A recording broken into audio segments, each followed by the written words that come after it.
edisi Kelas Inspirasi.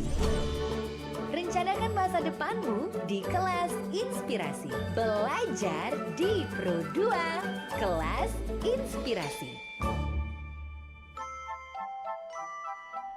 91.6 Pro 2 RRI Palembang, suara kreativitas. Sobat kreatif Kelas Inspirasi nih, kita balik lagi. Ya udah gak lama kok, gak sampai 1 jam ya. Dan Erin masih bareng sama Kak Franz Guapo nih. Hai Kak. Halo Erin, balik lagi nih kita. Ya, kami kembali lagi di program yang sama nih ya, Sobat kreatif. Dan ini kita masih ngebahas Kak Franz ini yang sekarang berprofesi sebagai MC, entrepreneur, tour guide juga, ternyata karyawan juga nih. Aduh, sebenarnya yang kerjaan pokok yang mana sih dari keempatnya itu? Otomatis lah yang karyawan di salah satu media yang ada di Palembang. Oke.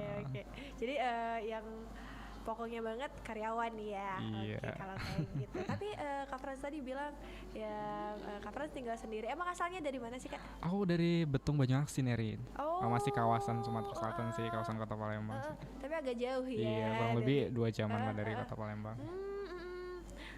Oh kayak gitu ternyata. Tapi dari kuliahnya di Palembang? Iya, kuliah di Palembang. Aku kemarin kuliah di, boleh sebutin Sebutin brandnya? aja gak apa-apa. Di Sekolah Tinggi Bahasa Asing Metodis jurusan Sastra Inggris. Oh, oke. I know.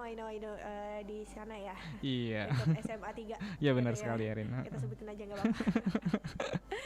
Berarti lulusan dari Sekolah Tinggi Bahasa ya. Pantas dong jadi tour guide ternyata sekarang. Tapi sempat kepikiran gak sih kalau ternyata kamu nanti bakal jadi yang kayak mungkin karyawan, MC juga gitu? Atau cita-citanya dulu awalnya apa sih Kak? Cita-citanya dulu mungkin kalau untuk ngomongin dulu sih belum ada kepikiran ya mau ngapa, jadi ngikutin alur aja. Ya tiba-tiba karena anaknya aktif banyak ikut organisasi, jadi apapun dikerjain kayak gitu. Entah kalau itu nyaman diterusin, kalau enggak ya di cut, di stop kayak gitu. Ya kebetulan untuk di bisnis nyaman, di MC juga nyaman. Oke, aku sebelumnya itu sebelum di media aku kemarin itu di retail Erin. Jadi salah satu retail yang satu grup juga sama media yang aku sekarang ini sih. Ternyata kayak gitu ya, banyak banget. Tapi lebih ke kayak let it flow dulu ya, kemana gitu, ikutin bener. aja dulu. Oke, baiklah. Dan ini udah ada yang nanya di WhatsApp nih karena tadi katanya Kak, katanya bentar tapi lama. Aduh, kamu nunggu kita aja, nggak sabar apalagi nunggu jodoh ya. Oke, ini dari Nisa nih. Selamat pagi Kak Franz, mau tanya dong Kak Franz, kalau menurut Kak Franz sendiri enaknya jadi MC tuh apa sih Kak? Nah, ini gimana nih? Kalau menurut Franz sendiri ya, tergantung dari pribadi orang sendiri ya. Kalau misalnya orangnya tuh hobi tampil, otomatis pasti mereka suka dan hobi ya kayak gitu. Karena Franz sendiri itu hobi banget yang namanya tampil di depan umum kayak gitu ya, hobi ngomong di depan banyak orang kayak gitu. Jadi otomatis kalau misalnya ada tawaran kayak gitu, entah itu ada salary-nya atau enggak, pasti diambil karena hobi tadi kali ya. Lebih ke passionnya. Iya, passionnya juga dapat ke situ. Apalagi hobi yang dibayar. Benar banget, hobi yang dibayar memang pekerjaan yang paling nikmat. Dicari banget yang kayak gitu. Oke. And kita the next. Ada siapa nih? Oh, ada Yogi ya. Hai Yogi ya. Kak mau tanya dong Kak sama Kak Franz, kalau menurut Kak Franz sendiri cowok kan biasanya orang bilang cowok kok bisa masak. Menurut Kak Franz bener gak sih kalau sebenarnya masak itu kerjaan cewek?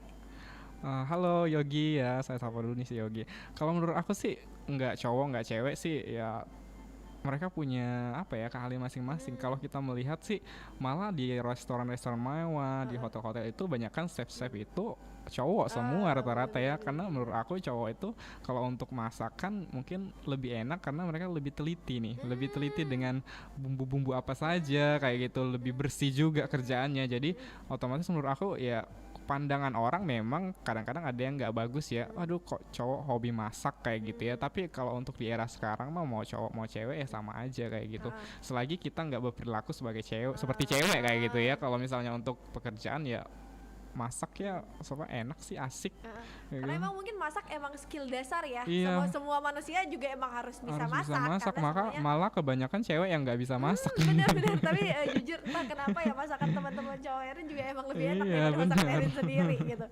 Aduh, yang kayak gini deh. Tapi kalau menurut Fran sendiri nih, kalau masakan ya, tadi kita ngomong tentang masakan nih, mulai dari bisnis ya, terus juga nyoba-nyoba masakan terus enak.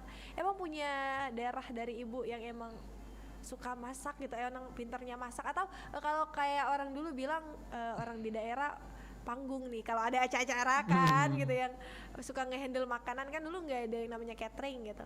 Ibu-ibu suka yang ngehandle makanan biasanya dipanggil panggung. Panggung ya, kalau di gitu. daerah-daerah ya bener banget. Di daerah-daerah kan yang namanya panggung gitu. Panggung. Itu yang ibunya juga kayak gitu nggak sih? Kebetulan kalau mama aku enggak, tapi mama aku itu hobi masak. Jadi kalau di rumah itu pasti selalu jarang banget jajan di luar ya. Jadi mama aku itu selalu apapun selalu bikin resep dan masakan sendiri. Dan kebetulan karena aku anak tunggal nih, jadi ketika ada hari raya atau apapun yang buat mama aku tuh masak banyak nih menunya, otomatis aku mau nggak mau harus bantuin. Nah dari awal disitulah aku bisa masak dan suka masak kayak gitu ya. Jadi dari bantuin mama masak, mama juga suka bikin resep-resep. Terus masakan mama aku juga tuh lumayan enak menurut aku dan enak banget ya. Jadi dari situlah mungkin aku terinspirasi buat aduh kayaknya masak passion aku juga nih gitu. Kalau kamu bilang kamu anak tunggal, kan biasanya orang tua suka agak berat ya ngelepasnya gitu. Iya, Sendiri gitu ya, apalagi duh ini anak udah atu gitu ya, ngurusnya dari kecil susah, pas udah gede dia mau pergi yang kayak ya udah deh aku mau hidup sendiri. Itu gimana sih reaksi orang tua pertama sebenarnya bener banget sih Erinya, kalau misalnya jadi anak tunggal itu ada enak dan gak enaknya ya. Jadi mungkin orang tua lebih protektif nih pada kita nih, terutama mama nih. Mama itu paling banget mengekang kayak aduh jangan ini jangan itu jangan itu, padahal ya kita sebagai anak udah dewasa, kita tinggal ngasih saran ke mama bahwa apa yang kita lakuin itu positif kayak gitu, dan ngasih bukti bahwa itu memang benar positif kayak gitu. Terus selagi masih di sekitaran kota Palembang aku masih diperbolehin, tapi kalau untuk di luar kota Palembang aku nggak diperbolehin. Kemarin sempat ada tawaran juga nih, aku waktu lulus kuliah ditawarin di boleh sebut brand ya, boleh. di Facebook di Malaysia. Aku ditawarin sebagai buat Facebook support for Indonesia di Malaysia kayak gitu, tapi karena tanpa seizin orang tua, jadi mau nggak mau aku harus mengikhlaskan itu dan berkarir di kota Palembang saja. Sayang banget Iya bener. Facebook gitu Bener. ya. Kayaknya semua orang juga pernah ya mengalami masa-masa alay di Facebook Iya, yang tulisnya pakai bener. angka gitu ya. Dan mungkin sebagai informasi aja nih buat Erin, itu saya dapat tawaran itu dari salah satu klien saya sebagai tourist guide. Iya, jadi waktu itu aku nemenin tamu aku dari Malaysia, kebetulan orang penting juga dan kerjanya di Facebook. Dari situlah chatan terus, Frans kamu bahasa Inggrisnya bagus nih, terus mau nggak nih kerja di Malaysia, kita coba tawarin untuk itu, kalau kamu mau silakan kirim CV nanti kita ajukan kayak gitu. Kebetulan karena nggak dapat izin, jadi otomatis ya Fran mengikhlaskan. Emang ya.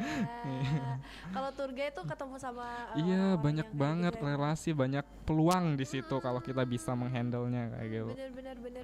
Tapi kalau tantangan sendiri, tantangan tersendiri jadi tour guide apa sih menurut kamu? Tantangan tersendiri jadi tour guide itu tamu. Jadi kita kan nggak tahu nih yang namanya kepribadian orang masing-masing kan berbeda. Ada yang tamunya enak, ada yang bawel, ada yang cerewet. Jadi di situ ketika kita dapat tamu yang cerewet, kita harus benar-benar ngikutin rule-nya mereka. Jangan sampai kita keluar dari rule mereka, otomatis mereka akan komplain ke kita.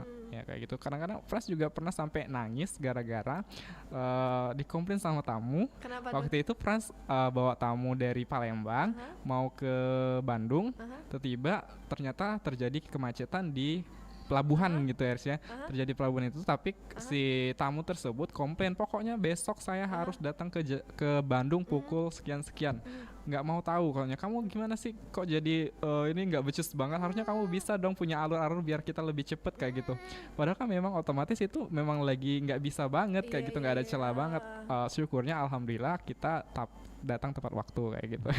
Tapi sempat meneteskan air mata karena komplainan oleh Sempet bapak jelek tersebut. banget ya. Ya namanya kita apalagi kalau misalnya pertama kali dikomplain itu bener-bener yang kayak it's the first time kita diginiin gitu. Bener banget Jadi, Erin. aduh kalau kayak gitu. Jadi bener, Tapi jadi kalau untuk jadi tour guide tuh mental juga harus benar-benar disiapkan. ya. Ada yang nanya juga nih, ada Kak Ragil Hari ya yang nanya dari YouTube kita ini. Kamu kenal? Nggak tahu nih. Sometimes mungkin kamu bakal tahu nih ya sama Kak Ragil nih ya. Mau tanya Kak, ini tour guide itu wisatawan lokal aja atau mancanegara? Boleh dong Kak share pengalamannya serunya jadi tour guide dan gimana sih cara jadi tour guide? Oke. Ini gimana nih? Yang mana dulu nih mau dijawab Mana nih? dulu nih? Kebetulan kalau untuk France sendiri itu tamunya boleh lokal, boleh juga mancanegara. Tapi untuk di masa pandemi kurang lebih 2 tahun ini ya, untuk mancanegara itu udah lama banget nggak ada kayak gitu karena memang dibatasin karena itu untuk mobilitas pariwisata yang ada di Kota Palembang. Tapi kalau untuk lokal juga jarang juga sih di masa pandemi ini karena memang lagi tidak ada orang berlibur ke Kota Palembang khususnya kayak gitu. Jadi tips dan triksnya itu berawal dari France ikut salah satu organisasi kepariwisataan. Di situ juga memang organisasi memang kita belajar bagaimana cara menjadi tourist guide yang baik dan benar, dan juga setiap bulannya itu pasti ada pelatihan-pelatihan untuk menjadi seorang tourist guide. Kita biasanya pelatihan di bus, di tempat destinasinya langsung.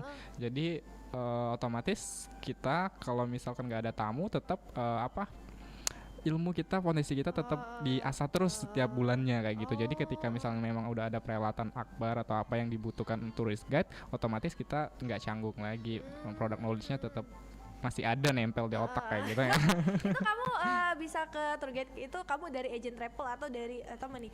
Frans, ada tamu nih, kamu mau nggak yang kayak gini-gini? Kebetulan kemarin itu dari yang berawal dari Asian Game itu ya, dari Asian Game terus berawal dari terus ke salah satu organisasi Dewan Perwakilan Daerah DPC HPI Kota Palembang. HPI itu Himpunan Pramuwisata Indonesia yang dibawa naungan langsung dari Dinas Pariwisata Kota Palembang. Jadi dari situlah France itu. Tapi France juga kemarin itu sempet juga menjadi travel konsultan di salah satu travel selama 3 bulan. Gitu ya. Iya.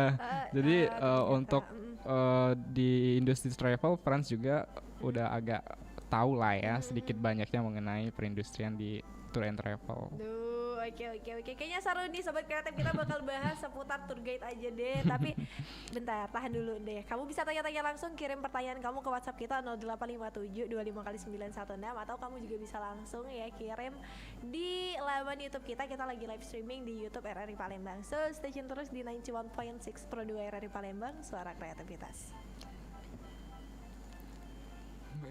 Belajar di Pro 2 edisi Kelas Inspirasi. Rencanakan masa depanmu di Kelas Inspirasi. Belajar di Pro 2 Kelas Inspirasi. Assalamualaikum, Ma. Waalaikumsalam. Dimas, Wah, aku lapar banget nih. cuci tangan dulu dong, Nak. Oh. Ini nih udah cuci tangan nih. Udah kan? Itu cuci tangan atau cuman basahin tangan doang? Bentar banget, nggak pakai sabun lagi. Cuci tangan itu durasinya 20 detik. Apalagi di musim penyebaran virus dan penyakit. Ayo, cuci tangan lagi yang bener. Siap deh, mamaku yang cantik. Mencuci tangan dengan sabun dan air saja tidak memberikan hasil maksimal jika hanya sebentar. Idealnya, mencuci tangan dilakukan selama 20 detik untuk menghilangkan sebagian besar kuman. Mencuci tangan akan mengurangi resiko terkena virus dan bakteri penyebab penyakit. Ketika mencuci tangan, pastikan menggosok seluruh permukaan tangan dan sela-sela jari, juga area di bawah kuku ya. Pesan layanan masyarakat ini dipersembahkan oleh Radio Republik Indonesia. Pro 2 RRI. Belajar di Pro 2 edisi Kelas Inspirasi. Rencanakan masa depanmu di Kelas Inspirasi. Belajar di Pro 2 Kelas Inspirasi. Belajar di Pro 2 Kelas Inspirasi, Sobat Kreatif, dan kamu masih bareng sama Erin dan juga Frans ya yang ada di sini. Yang kalau kamu baru stay tune ya, jadi Frans ini salah satu karyawan di media massa di Palembang, Sobat Kreatif. Jadi dia ini juga MC, terus entrepreneur, terus tour guide juga nih. Dan yang kayaknya paling banyak menarik perhatian para sobat kreatif background tour guide-nya nih ya, karena banyak banget yang nanyain masalah tour guide ya. Jadi ada juga yang nanya tadi terus cara-cara jadi tour guide ya kayak. Terus sekarang Erin mau lanjut ya, jawab pertanyaan kamu yang ada di live streaming YouTube kita. Kita lagi live streaming di YouTube RRI Palembang. Sobat kreatif, kamu bisa tanya langsung di situ tuh. And kita lanjut nih. Ini mau langsung dijawab aja nggak nih pertanyaannya? Soalnya ada 2 nih yang baru masuk. Boleh kita Boleh langsung ya? jawab aja pertanyaannya. Oke, ini dari Denat. Kamu kenal? Enggak. Enggak. Aku selalu tanya dulu loh ya. Kamu kenal nggak? Aku nggak tahu ya, mungkin kalau udah lihat mukanya baru kenal kali ya. Kalau untuk nama aja kadang-kadang lupa. Kayak nama samaran juga kayaknya ya. Aduh, oke deh. Kak, semenjak Covid ini apakah berpengaruh nih di industri pariwisata? Terus kalau menurut Kakak apa sih solusi berpariwisata dengan aman di zaman pandemi ini? Oke, tentu sekali ya, tentu banget kalau misalkan di saat ini pariwisata yang sangat paling berdampak karena COVID-19, karena di mana kan tempat pariwisata itu pasti menimbulkan kerumunan ya, terutama di Kota Palembang itu ada beberapa tempat yang memang untuk saat ini ditutup dulu sementara karena takutnya mengundang kerumunan. Jadi otomatis para tour guide juga yang ada di Kota Palembang itu jobnya juga sepi nih gara-gara hal tersebut, karena selain memang ada pembatasan dari daerah dan juga kota untuk masyarakat dari luar untuk masuk Kota Palembang itu nggak boleh, dan tempat-tempat wisatanya juga mungkin saat ini lagi pemerintah lebih fokus untuk memperbaikinya aja dulu, nanti setelah pandemi kelar barulah nanti masyarakat atau tamu-tamu yang mau datang ke tempat wisata tersebut boleh kayak gitu. Nah, terus apalagi tadi saya lupa jadinya.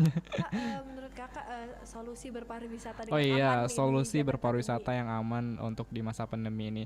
Jadi kalau menurut saya sih lebih baik kita berwisata di tempat yang alam terbuka ya, karena kalau alam terbuka kan otomatis kita nggak tahu ya virusnya itu menyebarnya tuh nggak hanya di ruang lingkup tersebut saja. Jadi otomatis tetap menjaga prokes ya, memakai masker, menjaga jarak, selalu membawa hand sanitizer, karena kita nggak tahu kan yang namanya tempat wisata belum tentu ada tempat cuci tangan kayak gitu.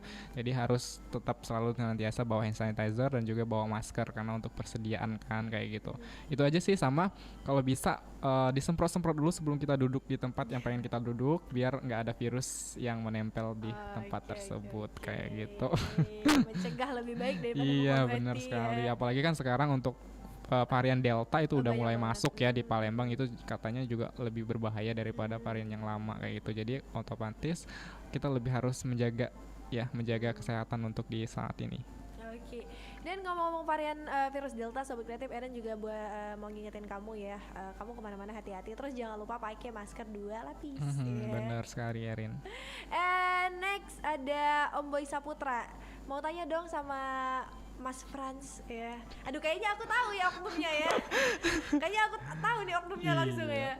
Mau tanya dong sama Mas Frans ya, gimana sih mengatasi turis dari negara yang bahasanya mungkin sangat sulit ya, kayak Rusia, Kazakhstan, terus juga Zimbabwe ya, terus yang turis-turis kayak gitu mungkin dari Mongolia juga Oke. ya gitu. Itu gimana sih? Oke, terima kasih untuk pertanyaannya dari siapa tadi Mbak? Om Boy Saputra. Om Boy Saputra.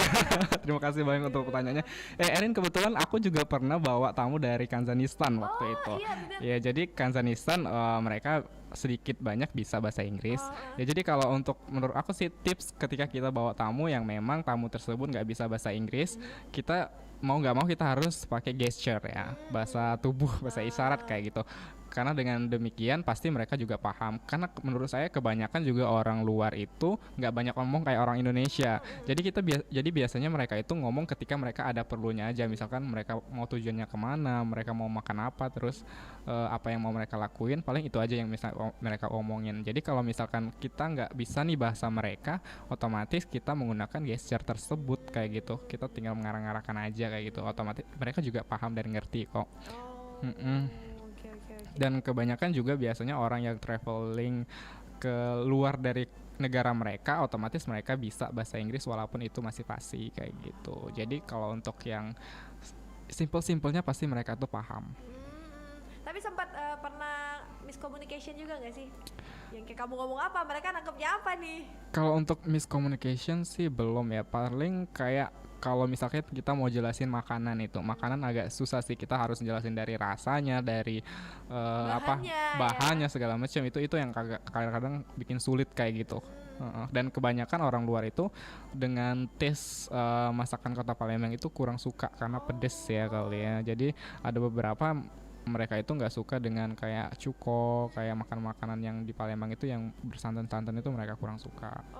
Jadi untuk mengatasi hal tersebut, Friends biasanya langsung order ke restorannya tersebut dengan makanan yang sesuai dengan yang mereka mau kayak gitu. Biasanya kebanyakan lebih ke vegetable kayak gitu sih, vegetarian kayak gitu. Lebih ke vegetarian ya mereka yang oke. Tapi kalau yang kayak tour guide kayak gitu dari awal mereka udah jelasin yang kayak makanan gitu emang dari awal ya atau? Iya, jadi kalau misalkan kita itu bawa tamu yang memang udah di-hire dari suatu agent, biasanya kita udah dapat listnya nih hari ini mau kemana, terus makannya di mana saja. Nanti kita sebelum kita berangkat kita jelasin dulu nih, hari ini kita tujuannya ke sini dan kita akan makan siang di restoran ini dengan menu ini kayak gitu sih Erin. Jadi tamunya udah ada bayangan nih, oh ternyata nanti kita akan makan siang itu segala macam tuh. Tapi kalau misalkan dia udah komplain duluan, jadi kita mau nggak mau harus menyiapkan second chance untuk restoran apa nih yang sesuai dan cocok untuk lidah mereka kayak gitu. Oke kayak gitu ya. Oke, thank you banget deh ya, banyak banget nih. Sebenarnya banyak sih yang mau aku tanyain ya, tapi pas ngeliat jam tuh Neng gitu ya. Iya, nggak berasa kenapa kayak 1 jam gitu ya, bisa nggak ya 3 jam, 12 jam. Harian kita aja nih ya. Berarti kita lain kali ngobrolnya jangan di RRI, ngobrol di luar aja ya. Jangan dipancing ya, jangan dipancing. Aduh, thank you banget buat Frans ya yang ternyata udah karyawan, MC juga, entrepreneur juga, buka bisnis juga ya. Itu kayaknya bisnisnya Erin juga pernah dengar bisa diorder di salah satu ojek online ya. Iya, benar. Itu apa sih namanya? Sebutin aja gak apa-apa. Guapo Foods. Oke. Guapo Foods ya. Oke, jadi bisa diorder di salah satu platform ojek online nih ya. Benar. Itu bisa tuh udah terdaftar nih Sobat Kreatif. Kalau kamu penasaran kayak apa sih gitu ya. Atau langsung aja Eris nih di follow Instagramnya. Jadi kalau misalnya mau tanya-tanya bisa langsung DM atau juga ada nomor di sana bisa langsung WhatsApp. Kemana? Ke Guapo Foods, @Guapo Foods. Ya. Oke, Sobat Kreatif, kamu bisa tanya-tanya langsung di sana ya. Kamu juga bisa langsung order di sana, ada nomor kontak personnya juga nih. And thank you banget buat Kak Frans ya yang udah sharing cerita-cerita semuanya, berbagi pengalaman juga ya. Jangan kapok loh ya, nanti diundang lagi ke sini. Seneng dong, makanya sering-sering diundang perang ke sini. Ya nanti pulang ya dari sini. Udah tidak kayak Ferry gitu. Gila gitu ya. Jangan gitu ya. Oke, thank you banget buat Kak Frans ya. Oke, thank you Erin. Sobat Kreatif, semoga ya obrolan kita tadi bisa menginspirasi kamu juga. Mungkin kamu sekarang udah kepikiran nih, aku mau jadi yang kayak gitu sih ya, aku mau jadi kayak gini nih. And kalaupun kamu punya cita-cita, jangan lupa ya raih cita-citanya kamu, jangan males, terus bermimpi tapi jangan lupa bangun ya. Dan Sobat Kreatif, akhir kata Erin Azali dan juga Frans Guapo. Kita pamit undur diri. Wassalamualaikum warahmatullahi wabarakatuh and have a nice day. Udah bisa. Belajar di Pro2 edisi Kelas Inspirasi. Rencanakan masa depanmu di Kelas Inspirasi. Belajar di Pro2 Kelas Inspirasi.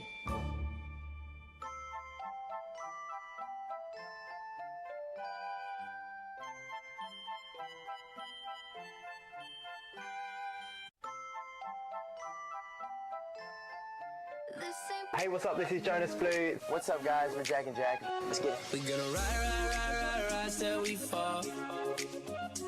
We gonna ride till we fall. So with the Backstreet Boys.